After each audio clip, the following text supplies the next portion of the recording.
and we're in season three. I'm sorry, season two. I'm already ready for season three here. And this season, I felt like came at a time that was just like completely in sync and perfect. A couple of days ago, we were celebrating National Crown Day, and what that is it's an act, the Crown Act, um, that really prevents hair discrimination. And these are some of the things that we've been going through for a long time as Black women, and really challenging ourselves to embrace our culture and who we are naturally.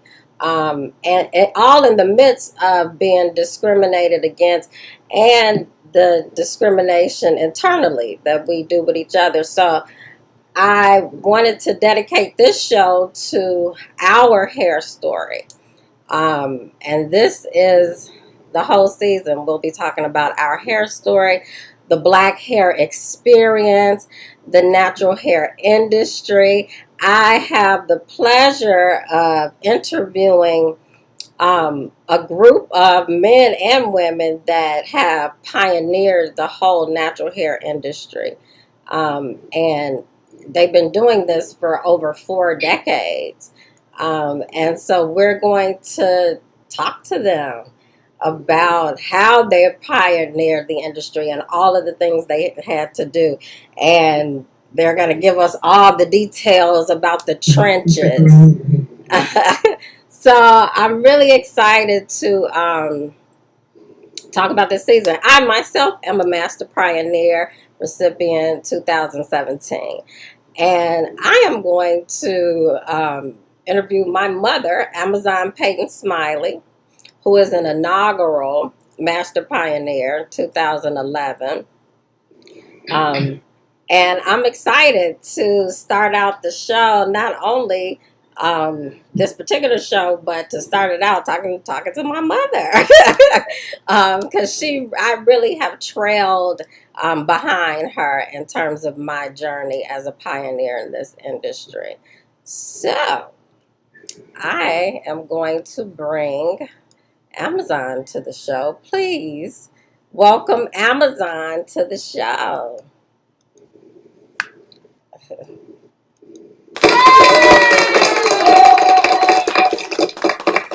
Okay. Hey, mother. Hi today. So, thank you so much for coming on the show. It's a pleasure Yes. to have you here. Um, you've been doing this for over 40 years, probably more than 40 years, but as long as I've known you for sure. And I want you to kind of give us some backstory. When did you first learn how to braid, or how did this whole discovery um, of braiding, how did you start? How did this begin for you? As I recall, I don't really remember how I started to braid. I remember doing it as a child, like, doing my friends, doing my sister, um, just braiding for the fun of it and for the creating, just, be able to create something new. And then I was maybe 12 years old, being creative, and I think that creativity was just a part of, or is a part of, who I am. I like to create and look at the things I've created, sewing, crocheting, things like that.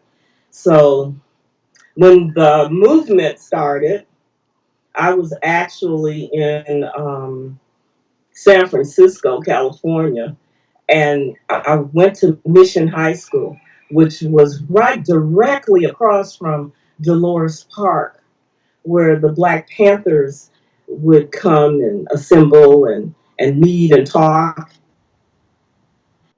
And at the time, I was 16, 17 years old. But I think I was just already geared up and open for that Black consciousness conversation way back then. Like, I think that was 1967, and I was in Dolores Park as a teenager listening to, people talk about Black consciousness, and came back to Chicago, and brought my Black conscious self, and got ridiculed and everything for wearing the afro, and but I loved it, so I never let go of it. So that's where my first, inkling came of, what I'm gonna do. Mhm. I went on to college and became a social worker, and did that for like 9 or 10 years, and ran into a friend of mine from high school who was actually Heidi Kell Burks, Mm. who was a braider in Chicago.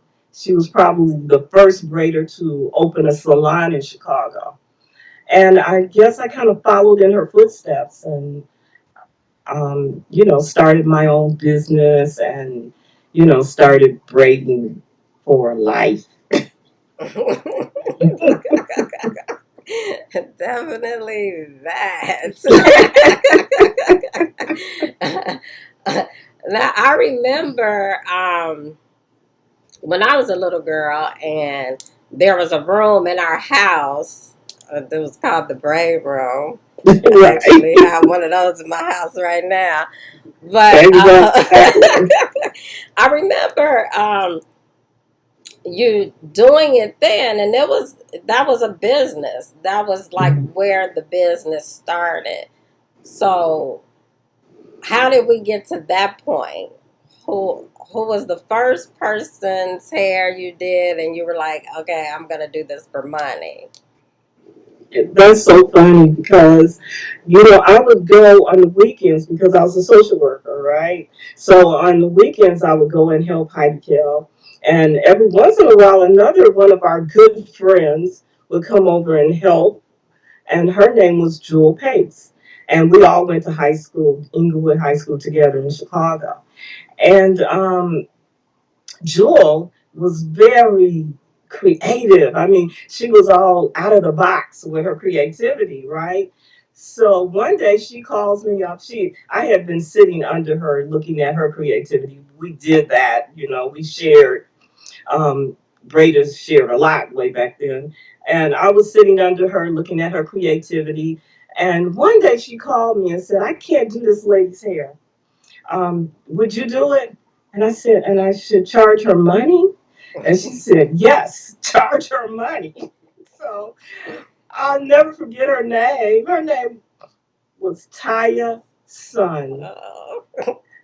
And she became my best friend. I mean, that was over 40 years ago. She was my first client.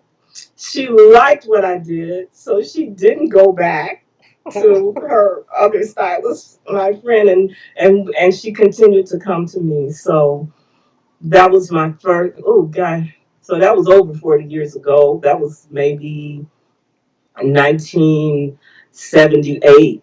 That that happened. My first pay client. And then from there, you just spawned into that was Yeah. it. Well, actually, what happened at years of helping out, maybe 2 or 3 years of helping Jewel, helping Heidi Kell, I got pregnant. Not with you, you were already here, but with my son, and so I decided to take an early leave of absence from the job. And one reason because I was already making some money, doing hair. So I started building clientele while I was pregnant. So that clientele developed so much that I took another leave of absence. And then another leave of absence until they told me, well, that's too good. That's over. It's over now. You're fired. So I was making more money doing clients at home than I was being a social worker. So, and I was enjoying my work way more. So I said, okay, bye. Okay. And then from there, so Heidi Kell had the first salon in a braiding salon in Chicago. Yes. But if you had the second braiding salon in Chicago. Actually, no, another young No. lady, and I'm so sorry because I should have thought of her name before. Can't think of her name right now. Had a braiding salon in South Shore before me. She just didn't last long, but yeah, during that time, that's when I opened mine, like right after her. Mm-hmm. So I had the third braiding salon in Chicago. Mm-hmm. And now there's so many. Oh my Um, goodness. Every street, every commercial street, there's at least two or three. right. So, and this is why you are a pioneer in this industry because it really this is was a new conversation, and I Hmm. remember that, it was just like this kind of spawning of braid styles and it really went across the nation, you know what I mean? And I Hmm. remember you had a convention, a show, so it's the National Braiders Guild. Yeah, the National Braiders Guild first hair braiding convention, and it was held in Chicago nationally. People Mhm. came from everywhere. We got a chance to meet people that we are still very close today. So it was a wonderful convention. Heidi Kell Burks actually was the founder of the National Braiders Guild and started that convention. And I don't know the exact date of that convention. I'm thinking it was like 1982, something Mhm. like that. Mhm. Now, I remember I was a model in that convention. Yeah, you, You you did were great. adorable. I wish I had a picture to show because you were adorable in that. I think you were maybe 10 years old. Wow. And I thought even back then, it was just like this amazing coming together of women that shared this gift and this vision Right around. there, you're right. There were women from New York, D.C., California, Germany, um, London. I mean, just people from all over the world came to this convention because it was our first time getting together. And actually, it was a sharing of sorts that was better than any sharing I've ever been in. I mean, people really wanted to show you what they knew and wanted to see, how you did it. So we all got great education from that convention. Mhm. And then I also remember, now I started doing hair when I was 14 in the salon. But you took me to the International Braiders Network convention. This was in DC, and I was probably Mhm. like 16 or 17 years old. And I was blown away by just the progression of um, African styles. And I remember, like, back during that time, it was this popular hairstyle, the bob, kind of like what I have. Mhm. And we were doing this soft look with the braids, making this braid styles look like it could have been straight hair. You know what I mean? Almost, Mhm. taking the braid to this other metropolitan level. And when you and I went to this international network of braiders in Washington, D.C., and they were on doing locks and just really, really like way more natural styles, not just using braids, but twists and locks. And it was a different thing than what we were used to seeing in the Middle Right, East. right. Because really, initially, Tanae, when I started doing braids, I started calling it, my first salon was called Amazon Braid Sculpture. And that was because the sculpture, that was so important to me. That was the first time I even saw Heidi Kell. She was in a booth at a, like at some big rally, and she was doing sculpture where you did designs on the head and then it flowed down into curls or whatever. But so I got into that. I really liked it a lot. So then I started seeing where I could take what I do with braids and make it, look like any hairstyle from any hairstyle book.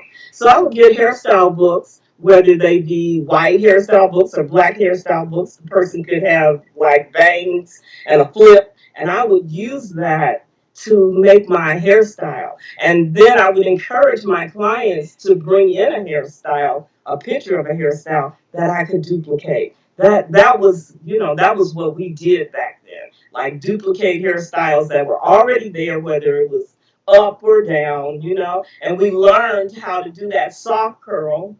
That was a big deal. Yeah. Like what you have now, Yeah. that was a big deal. No burning, nothing, just kind of curl it, and nobody knew how to do it but us. It went over great. And then we went to that convention. It was actually the National Braiders Guild second convention, okay, which was like four years later maybe. And I think you were like 15, 16 years old. And we saw all of that. I'll never forget when you met Diane Bailey. You were so impressed with her. And she had locks, and she was doing her thing, right? And you were like, I've never seen anything like this before. We had not incorporated as of yet locks into our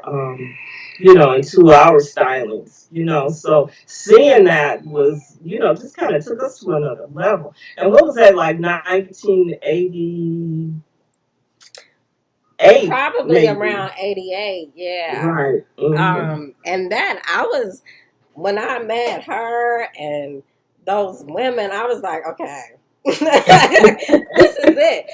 And we really didn't, we have a lot of people that were wearing locks in Chicago at that time. Like I knew a couple of people like Naima, and I always thought it was a beautiful look, but it was rare that we were seeing that. And then to see that, and it was so many women wearing it, and I was just like, wow, this is so beautiful.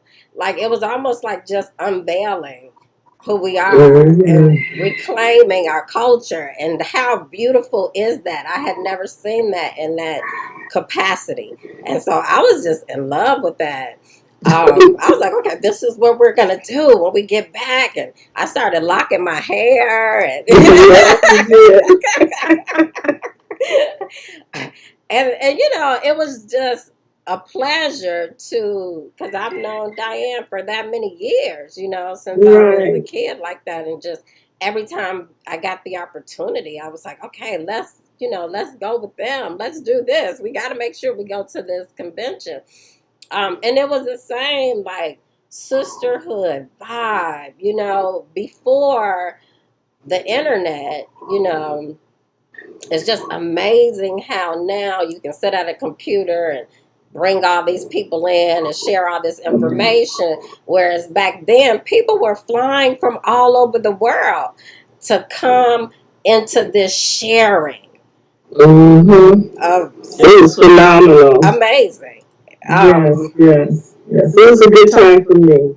And I'm so glad that you were there to share that, with me, and that you cared about the industry that much, because we were getting flack from family, it was like, what you doing? Why don't you get a job?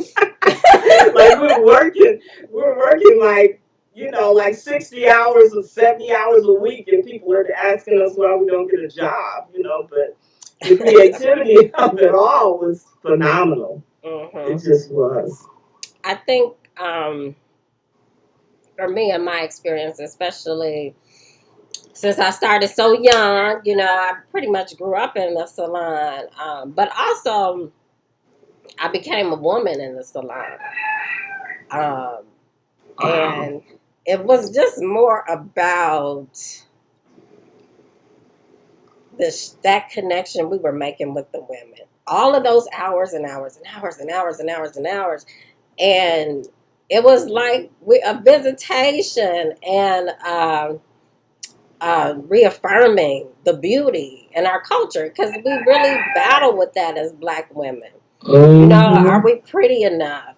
Our hair is such the biggest thing that we're always trying to hide and cover up and make it look like it's something that it's not. And when you embrace it, it not only can you see the beauty in yourself, but you also can feel the power that holds. And we, Right. Well, as a as a social worker, I thought that was what I was going to be doing. That I was going to help people, get to another level. That I was going to change something, right? And when I realized that I couldn't do that inside a system that wasn't working, mhm, and becoming the hairstylist and people saying to me, like, wow, I feel beautiful, and, and what can I do, to make myself look better? What can I do to make my hair better? And I'm able to offer that advice and then offer that service. And then people are so happy and feel like they're beautiful because of the service that I provided for them. Yeah, the self-esteem building built our self-esteem as well. And it was a great moment in history. mhm, It really was. yeah. I mean, I'm so grateful to even just be a part of that. Yes. Me too. Even though at the time you're working like a dog, you don't think it's you don't see how wonderful it is, That's You true. just don't see it because you're tired and you're off to the next one. But it's still that gratitude that people are showing you, by paying you and by coming back and by telling you they love their hair is so fulfilling. Yes, it is. It's amazing. Mhm. So, I want to talk about now all of the women that we met from all over the world. They were business owners. They had salons and things of that nature. And I remember we met this couple from DC and Cornrows and Company, Pam and Taladine. And they had this really beautiful, amazing salon in DC, and it was a braid salon, and I was new to the hair industry, and then it just flourishing. Businesses in this arena just started to flourish. So then, okay, here we go with an issue of licensing. And I remember the first time I even heard about the issues of licensing was with Taladine and Pam's experience. And this was back in probably, I want to say like 90 that Yeah, was early happening. 90s, Right. probably. Mhm. And so across the nation, um, this whole issue of licensing from state to state began to occur. And I want you to tell us about your experience in terms of licensing and how some states were going one way with the thought and some states were doing other things with the thought. Well, Washington, D.C., well, New York was the first state to get licensed. And I think Diane Bailey and Talani were the ones that, made that happen, followed that through. But then after that, it's like licensing now. What do we do? Is there education? You got to have education if you have licensing, right?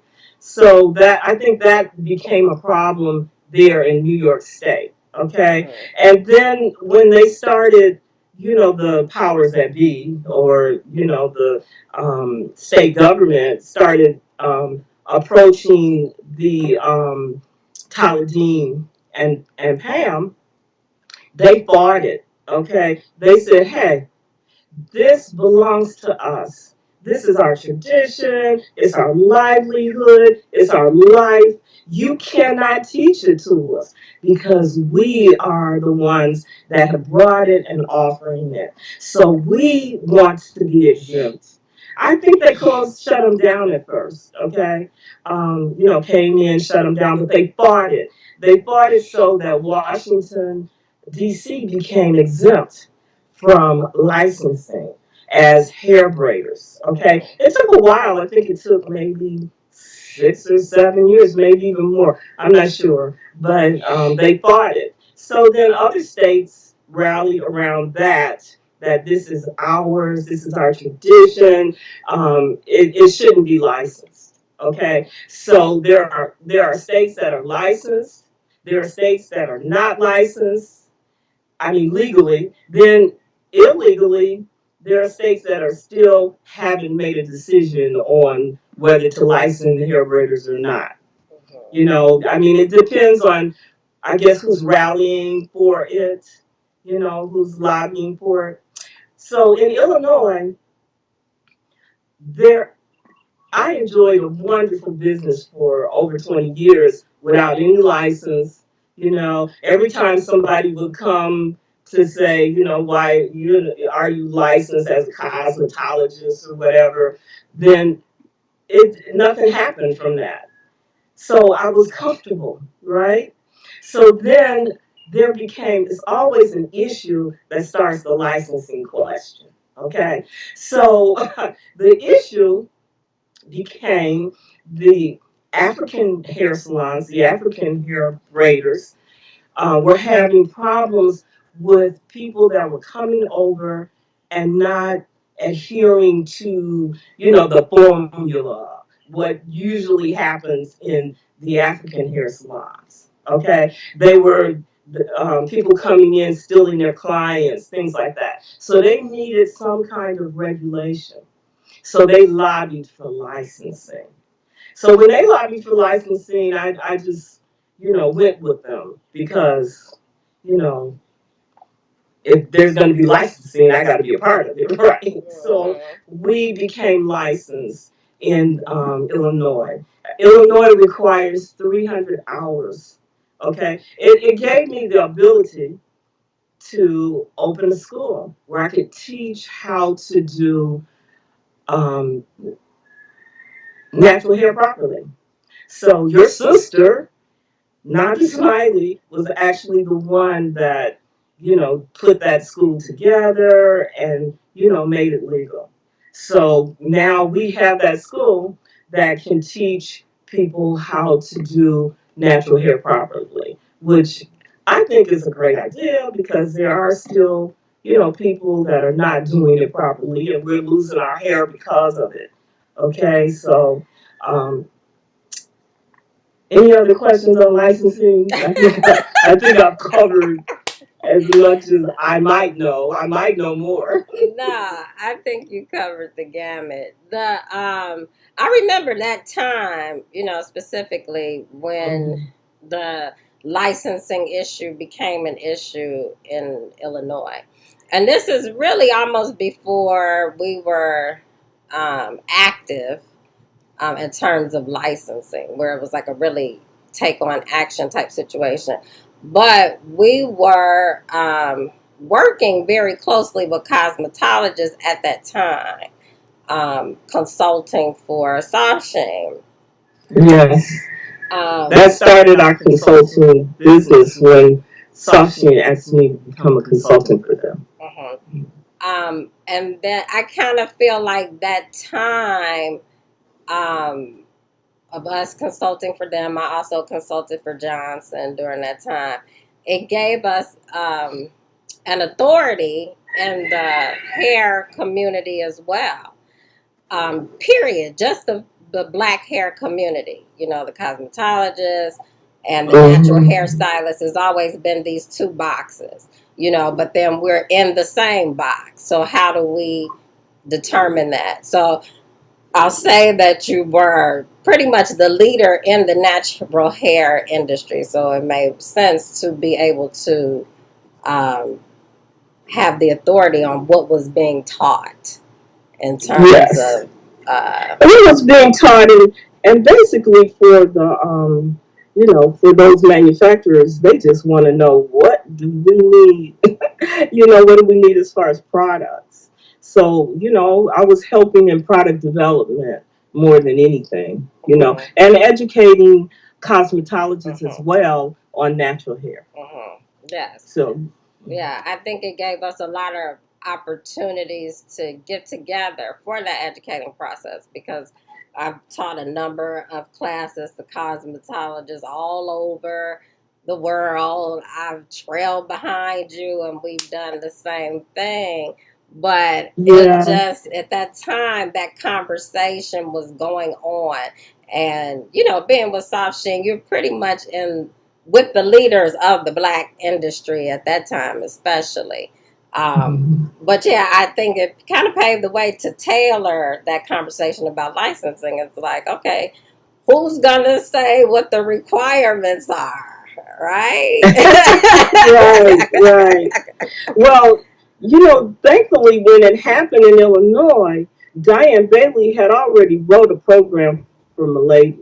So when it happened, it was so easy for us to just take that book, that book and that workbook, and put that 300 hours in there because she had, anywhere from 30 hours to I think like 1,000 hours that you could use to educate.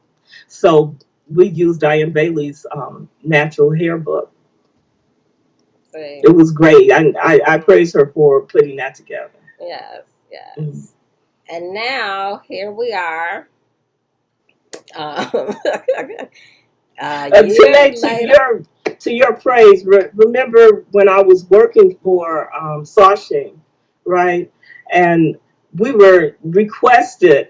I think Sashing was starting to sell, right? So I wasn't getting as many hours and whatever. So we were requested to come. I was requested to come to a job interview, right?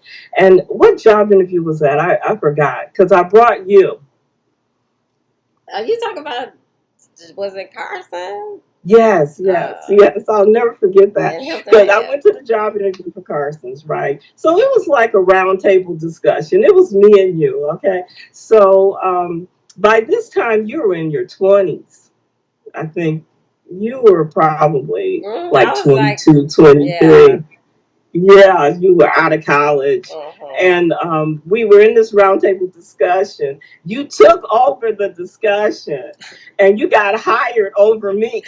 Oh no, Do you remember I that? don't even remember the discussion. What?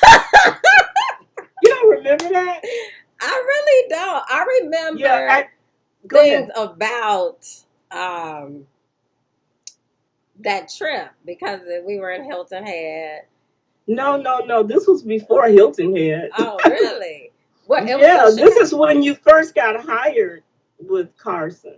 Mm. And we were, she had called us in for this discussion. But Hilton Head came Oh, after. it came after that. I still Okay. was a part of Hilton Head, but you were hired over me at the time of that discussion. I was like, yay, Tanae. And I was like, okay, I had so much to say. you had so much to say, but it was wonderful. So yes, Oh, yes. it turned out great. Yeah, it was. It was definitely a time in my life where I felt like I was alive and Mhm. I was serving the community um, and being creative, you know. Um, Mhm. so definitely a beautiful ride and a beautiful journey. It's interesting to see how the industry has changed. Um, now with the internet, it's different. And I'm not really sure how, I've connected to that part of it, but being a part of this journey, the pioneering journey, has been amazing. It's been a pleasure knowing you. Yeah, right. It's been a pleasure trailing behind you, right? It's funny because at this last when I got my award in 2017, and I was with Susan, and she was like, Tanae, remember how we used to follow up behind them all the time? And I was like, I so remember that, where we used to just kind of team up. What they doing now? What they doing now? Yeah. And that's pretty much how we learned. It just was trickled down from you guys. So Well, it's, it was wonderful to have you guys follow behind us. Um, I'm so proud that you wanted to do that. And then I have two daughters who actually continued in my footsteps. And that was great. Not only did they continue, they both exceeded my footsteps, which really makes you feel good as a parent. But the whole relationship around natural hair, because we had to fight so hard just to get recognition, or we had to fight so hard just to be accepted and approved by our own family. you know and mhm. and the fact that we made it, and now those same people are saying to us, what should I do with my locks? Do you like my locks? Should I get locks today? Yeah, those same people. That's right.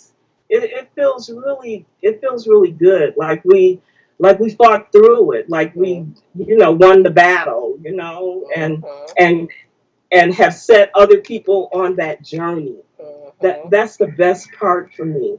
When people come, your clients come, and they don't know your journey, and sometimes they don't even know their own journey. Mhm. And you start that conversation, and other people enter into it, and you realize that you have spread some knowledge, and you have given them some inspiration. So it's more than just being a hairstylist.